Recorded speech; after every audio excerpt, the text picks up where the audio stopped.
You know she's not gonna die, right?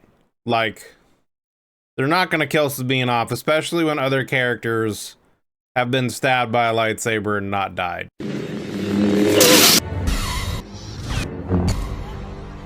Come on!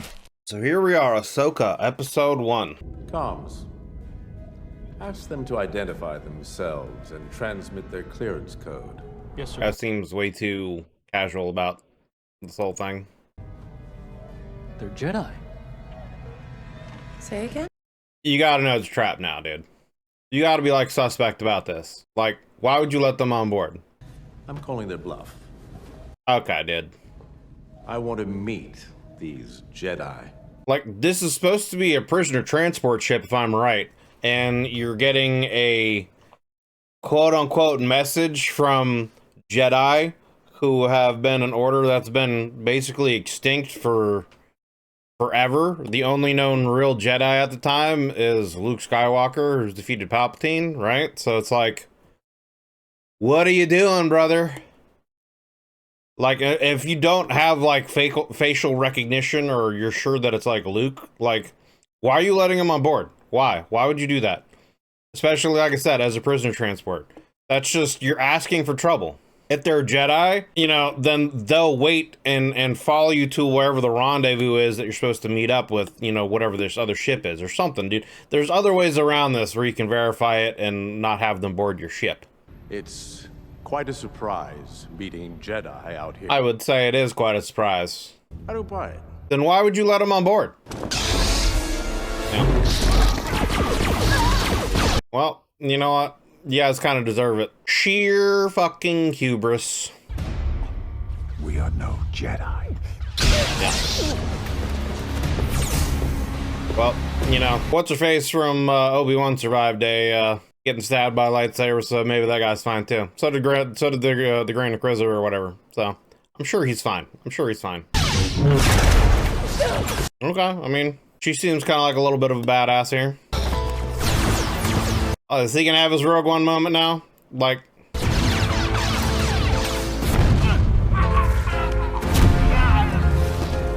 don't get me wrong, man. The Rogue One scene with Vader was sick. And then the follow-up with Luke at the season end of Mandalorian Season 2 made sense. But not everyone has to have a Rogue One scene now, man. You don't have to have the scene where they're just walking down the hallway, deflecting blaster fire, and just tearing everyone up. Not everyone needs to do this. We get it. He's a badass. Balin, you are true to your word. Interesting way to start. Also, like, the taking off the hood shot is starting to get overplayed. Oh, she's doing the little spinny spin. Okay. But yeah, the, like, Jedi and Sith, like, taking the hood off thing. Kind of starting to get a little overplayed, man, you know? Everyone does it.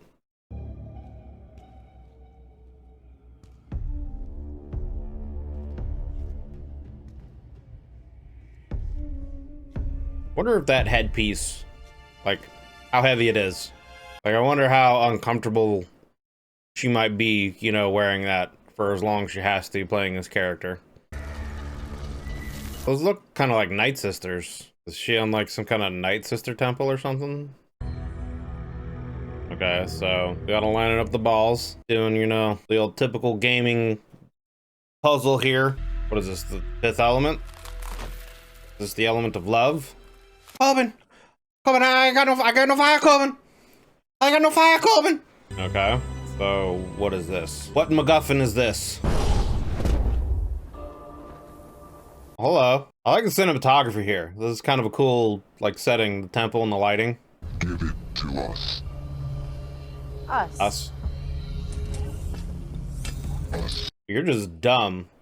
Okay. Why would you not just go ahead and like throw a surprise attack? She's a Jedi. I guess honor dueling here. You know, we got Dark Soul rules. See, this to me is one thing about Star Wars that I'll never understand is, like, she is a Jedi. She can wield the Force, do Force push and probably Force crush and do all kinds of things.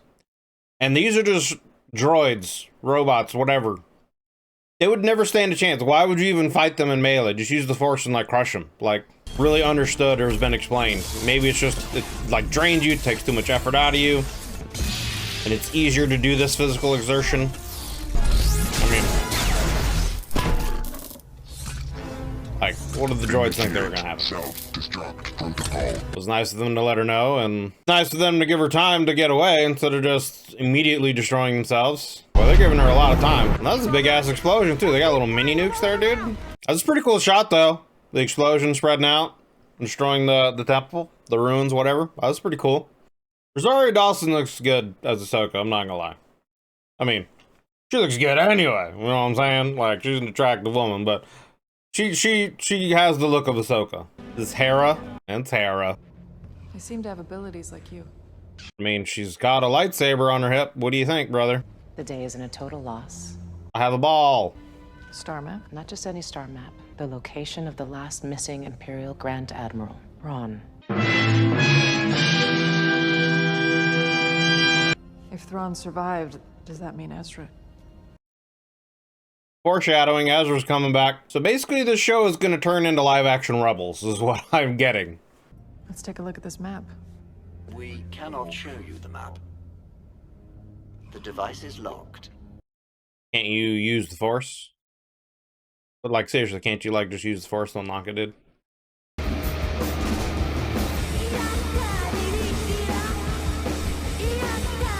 What is this music, brother? The long strip in Lothal, I remember. I remember this. Like, one of the early episodes. I think maybe in episode 1. You're missing the ceremony. Oh, that was today. Yeah. Wouldn't you want to be there to at least honor, like, Ezra's memory? The sacrifice that he made for, you know, pulling Thrawn out? The sacrifice for Kanan, you know? Like, maybe I missed something. I don't know. Maybe I'm not remembering something. But I would think she would want to at least be there to, like, honor them. Maybe she feels guilty and doesn't feel like she deserves to be there. And she's heading off to Ezra's place. Is she living in Ezra's place? That's kind of, like, I feel like that's a little depressing. We got a Loth kitty. I want a Loth cat. They're cute and ugly at the same time. Definitely has kind of an intense look about her. Got the Padawan braid, I think. I think that's what that is, right? I guess she was a Jedi at some point. Who is this dude? There.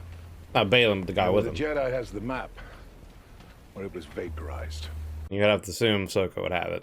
Who is that guy? He's got an Inquisitor saber there, the little spinny saber. Ahsoka Tano's former apprentice is on Lothal. You're looking for Sabine Wren. What? I don't remember Sabine being Ahsoka's apprentice. I remember Kanan training Sabine to use the Darksaber to fight the other Mandalorian guy, whose name I can't remember, and she won and got rule of Mandalore and gave it to Bo-Katan. But I don't remember Ahsoka ever training her in anything. Maybe I'm not remembering, or maybe this is something that's supposed to have happened in between. Well then, I'll be. Okay. Awkward.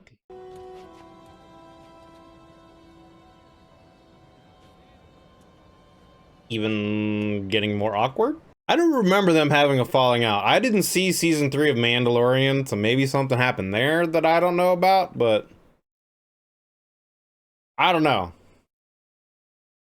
Maybe I need to go back and watch that before I continue watching this. I think I know how to find Ezra. One way to put it. It isn't just about finding Ezra. It's about preventing another war. I mean, if you wanted to do that, you would just destroy the map. If you wanted to really prevent the war and prevent anyone from finding Thrawn, this is the only way anyone could ever find Thrawn, you would destroy the map. You would sit there and you would weigh, okay, the potential of finding Ezra, you know, that is there, but the greater threat of Thrawn coming back and starting another empire, wouldn't that outweigh finding one man? Not to mention Ezra sacrificed, you know, himself anyway to get Thrawn away. You know? So it's like, just destroy the map. If that's what your end game is, just destroy the map. Use the Schwartz beam.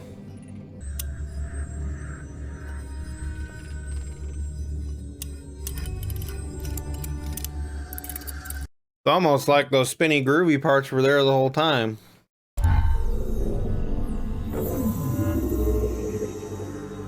Okay, so galaxy. Oh, other galaxy, huh? Oh, there are the droids, brother. Apparently droids are as bad at shooting as stormtroopers are. And, okay, she's punching and kicking a metal construct droid, whatever. Like, that's gonna hurt you more than it. Okay. Oh, they're breaking all her shit. Like, wouldn't the droid be able to just, like, sit there and crush her? Are they made to not be that strong or something? Like, he's sitting there, he's holding her up, got his arms around her, like, ribs. Wouldn't he just be able to, like, crush her ribs and you know, puncture lungs and break internal organs and stuff? Oh. Going for a mandalore? Oh, nope, never mind. She's going for her lightsaber. We've been looking for this. Why would you even still be there? Why would you just not leave? Why wouldn't you just leave? You have the map. Why would you risk potentially losing it again? But I feel like this other woman, if she's actually a trained Padawan, should be able to beat Sabine without any problems. Like, it looks like she's kind of toying with her already. That was a nice little toss, but am I wrong, or are these guys, like, fighting, like, kind of slow? Like, I can understand Sabine maybe being slow, but I feel like the other chick should be much faster.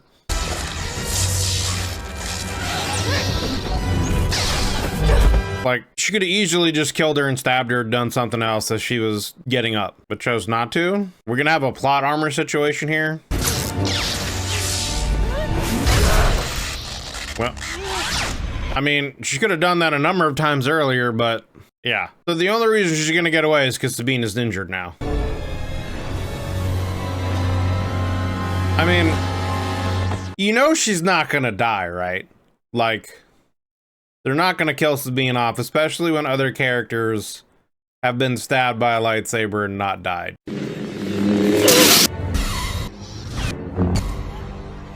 Come on. They're not gonna kill her off. Okay. So, I mean, interesting first episode.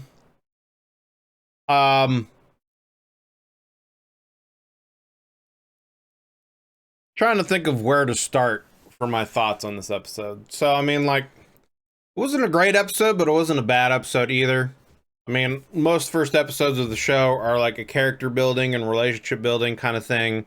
And this one kind of really was. It's just getting you back familiar with AHSOKA, what she's doing, her motivations, kind of, you know, introducing us potentially somewhat to the bad guys, reintroducing the relationship between her and Sabine, etc. That was kind of really like the overall gist of the episode.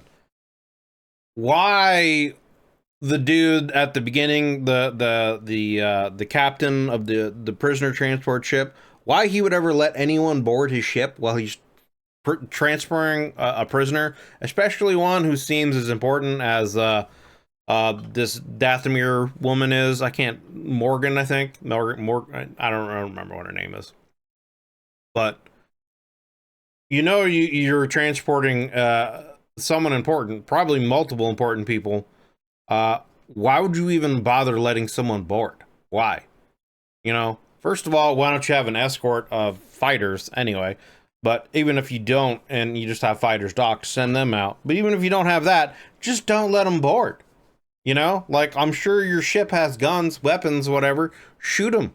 Don't let them board. If they try to board, shoot them. Destroy them. Easy. That solves the problem. You know, but you let them board, they go on a rampage and kill everyone. So there's that. And they get Morgan out of the prison. And then, you know, we go to then AHSOKA on, you know, this planet with this temple. And she gets this map that supposedly leads to Thrawn, which, why is there a map to anyone anymore? Like, I guess they kind of have to have it as the plot, you know, MacGuffin to get things going. But, like, I don't really remember what happened at the end of Rebels. It's been a long time since I've watched it. I just know that Ezra, like, did something to sacrifice himself or something. I don't remember exactly what he did. I know he's not necessarily dead. They just aren't sure whether he is alive or not, or how they can get to him. The last thing I really remember about Rebels is them going into the Many Worlds area or whatever, and I think bringing Ahsoka back out of it or something like that. But I don't really remember exactly what happened for him to get rid of Thrawn. But I know he did something, and people aren't sure if he's alive or dead or where he is and whatnot, etc. I think they kind of left a hint that, like, through the Force or something like that, that Ahsoka or someone picked up that he is. But I don't know. It's been a long time. But why is if Thrawn is in a completely different galaxy, why is there a map to him? Who made the map to begin with? Like, if he got sent away, how is there someone to make a map anyway to lead to where they are? And in a completely different galaxy. Like, Thrawn would have had to have known ahead of time, or someone would have had to have known ahead of time where that Thrawn was going to be sent there, and to have set a map up in this place for someone to find to get him, right? Like, so first of all, why is there even a map to go get him? Secondly, like I said earlier, you have a map that goes to where Thrawn is, and maybe Ezra's there too. You don't know if Ezra's there or not. You don't know if he's alive or not. So if you're so worried about Thrawn coming back and trying to prevent anyone from getting Thrawn, you, Ahsoka, have the MacGuffin map, destroy it, and that ends the problem. That ends the problem. You don't need to go see Sabine. You don't need to unlock it to know where Thrawn is. It's the only thing, as far as you know, that could lead to Thrawn. Just destroy it. I mean, granted, the show's over, but that ensures the safety of at least this galaxy. You don't have to worry about Thrawn coming back. You know? No one else seems to know another way of getting Thrawn back other than finding this map at the moment, so just destroy it. End it. You don't have to go to Sabine. You never have to talk to her and let her know that there's a chance to go get Ezra. I think that's the only reason why she didn't destroy it, is because potentially it is a way to get back Ezra. But again, I feel like with everything that Ahsoka's been through, with the Clone Wars, and all the tough decisions she's had to make, I feel like she would be more pragmatic, and she would just destroy it. She would just destroy it and never let anyone else know about it. Never let Sabine know about it. You know, maybe Sabine finds out about it later down the line and hates Ahsoka, but that'd be something that Ahsoka would know and have to deal with. But anyway, so enough about that. So she gets the map. A bunch of, you know, assassin droids are kind enough to announce their presence and to let her know that they're going to fight. She easily handles them. They, you know, set off a self-destruct sequence that is conveniently long enough for her to get away from. You know, the whole scene of the temple was really cool. I like the cinematography of the scene, just the whole setting, the bright whiteness. I don't know, just something about it looked really cool with her and the droids. It was just a cool setup, cool scene. So I definitely give them props for that. The explosion and the destroying of the temple will look really cool with her fleeing from there. It's cool to see Hu Yang again and her ship. And then, let's see, so then from there, we go to Sabine, who skipped out on the ceremony, which that was a pretty funny little bit. Lothal looks really good, you know, in live action. It always kind of looked like a pretty city. It would look like it would be a nice place to live, you know, where it's real. So Lothal looks good, but we get a scene of her, you know, being a badass, you know, on her speeder, going down the road, not wanting to stop for anyone, and on her way to Ezra's tower, essentially. That's where Ezra lived. It's where he held up. Because, you know, Ezra grew up without any parents. His parents were killed when he was young. So, I don't know. That it's cool to see, but at the same time, it feels kind of sad, kind of depressing, but it also, I guess, gives you a good place of her state of mind. She feels really guilty about what happened to Ezra. And obviously she misses him because they were close.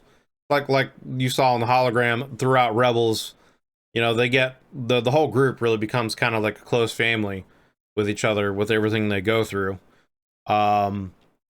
So he kind of really, you know, Hera, Kanan, Ezra, you know, Zeb, Chopper, all of them, they kind of really just become a family together, and that's kind of really the only family she has left. And so that's the only, you know, family that Ezra and all of them really kind of have. So it's understandable why she feels that way. And then what? Ahsoka talks to Hera. Hera convinces her to, you know, go to Sabine, because Sabine can figure out what's going on with the map, because I guess Ahsoka can't figure it out. We never really see her try to, or have Hu Yang try to, like, really figure it out. They're just like, hey, I got this thing. It's locked, I guess. I guess we need to find someone to figure it out. So they go to Sabine, and, you know, she's in Rebels. She was like the kind of the engineer, the tinkerer, the smart one, techie one, whatever you want to say. I think if I remember correctly, she was actually an engineer and like a weapons expert, like a weapons designer and an expert in explosives on Mandalore. And I think she invented a lot of weapons for Mandalore and a lot of armor improvements for them. And then eventually when Mandalore and the Empire were together, she did a lot of stuff for the Empire, and a lot of the weapons that she created was used against Mandalore by the Empire, if I remember correctly. So that's why she kind of joined the rebellion in the first place, was to kind of fight against that, because, you know, the Empire's just basically destruction of Mandalore is what split up all the different clans, and they were really united anymore. So she kind of went off to fight the Empire through the rebellion with the group of people she ended up with. So, yeah, she figures out, obviously, how to open the map, how to unlock everything. We you know, see a reunion scene of everyone, and it's awkward. You know, it's a very awkward kind of scene, and obviously they want it that way. They're trying to build some emotional tension up between them. I don't really remember. I don't remember if it happened at the end of Rebels, or if it's something that happened during season 3 of The Mandalorian. I haven't seen season 3 of Mandalorian yet. I don't, you know, maybe it did happen there, but I don't remember Ahsoka apprenticing Sabine. I remember Kanan teaching Sabine. You know, like I said, Sabine was I don't remember if I know she got the black saber from Maul somehow. And so she was challenged as leadership of Mandalore, because that was the symbol of Mandalore. Like, whoever, long time ago, there was a Mandalorian Jedi, and he created the dark saber. There's been very few Mandalorian Jedis. I think like less than a handful, like maybe only 2 or 3 in the history of, you know, the history of Star Wars. So that Mandalore, I think, is one of her distant relatives. But anyway, so that Mandalorian creates the darksaber. They eventually die. The darksaber gets put into the archives at the Jedi Temple. Another Mandalorian later on at some point in time breaks into the Jedi Temple, steals the darksaber, and that's how it becomes like a symbol of leadership. And they did that, and through doing that, they united like the clans at the time. And so it's kind of like that the written law or unwritten law, whatever you want to say, that whoever possesses the darksaber, if they have it won it legitimately through combat or whatever means, if they legitimately own it and can't be like there's no criticism as to why they have it, you know, if there's no dispute, I guess is the proper word, as the why they own it, then they can claim leadership of Mandalore and potentially unite the tribes and or clans or houses or families or whatever they are, etc. So I remember Kanan training her to have a fight because her claimed her leadership was, you know, questioned, and so she had to fight to defend herself, and she won the fight, but then ended up giving the dark saber to Bo-Katan because she wasn't ready to give up the fight against the Empire as the rebels, and she thought Bo-Katan could be a better leader. And then I don't know how Gideon eventually got it. Somehow Gideon in, you know, season 1 of Mandalore had gotten the dark saber, but anyway, that's a totally different thing to talk about. So she's first of all, Sabine's a Mandalorian. Obviously, she's been trained to fight as a Mandalorian. She's a weapons inventor. She knows, she's created a lot of weapons and things like that and upgraded things for the Mandalorians and her own stuff. And she is, you know, a bomb expert. Throughout Rebels, she did a lot of explosives and things like that. And it's part of it's art for her. She tries to make it like a little art thing, which is kind of a funny little thing. But anyway, so she is a trained fighter, but I don't remember ever her being any kind of apprentice with Ahsoka. And I remember, like, Kanan, I don't remember his exact words, but there was something that he said on why she wasn't able to really, like, truly wield the Force, and it made sense. So I don't know why she would ever really apprentice with Ahsoka to begin with. You know what I mean? It would make more sense if Ezra was Ahsoka's apprentice and she was trying to finish Ezra's training after Kanan died.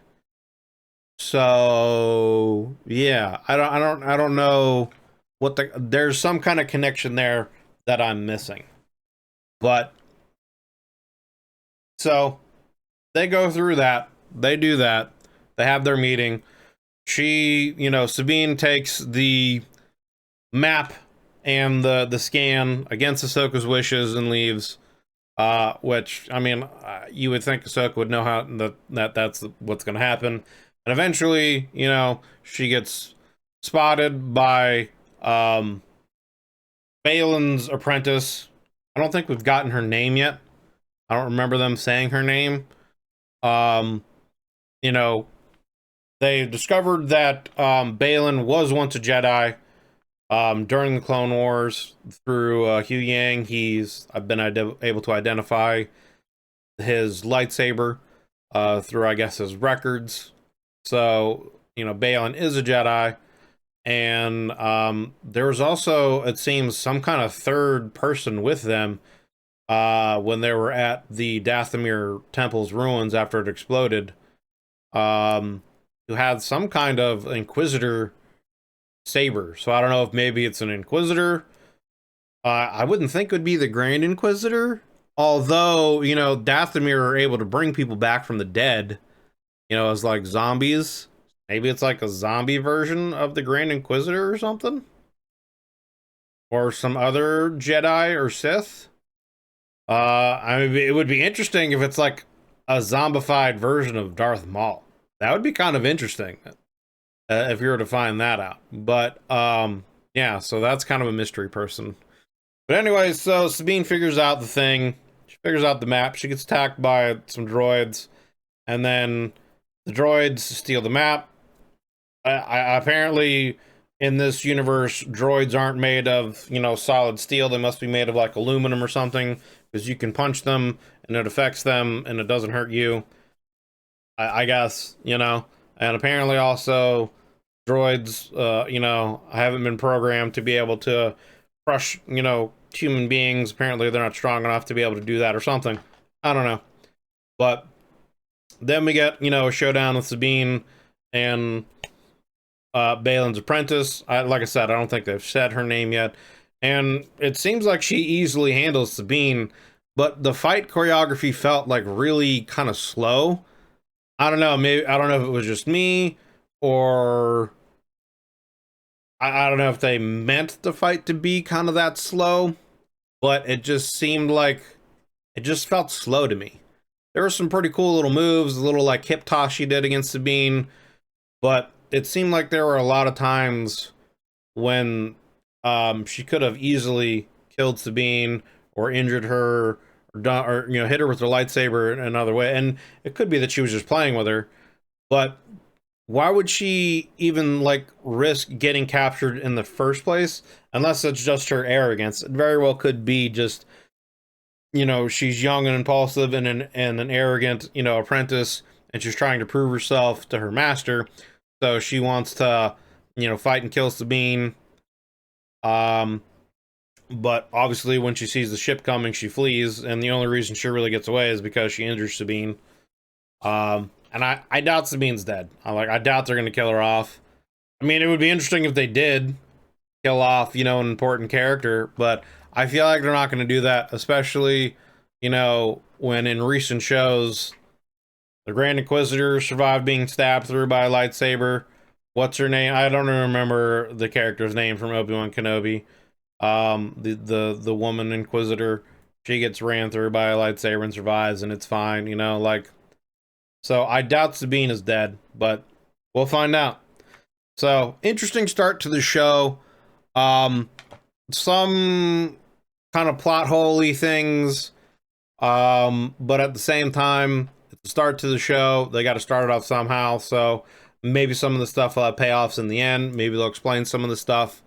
So again, just a lot of questions, but it is the first episode, so we probably won't get answers until further on down the line. So, not a great episode, but not a bad episode either. Good enough for me to want to see more.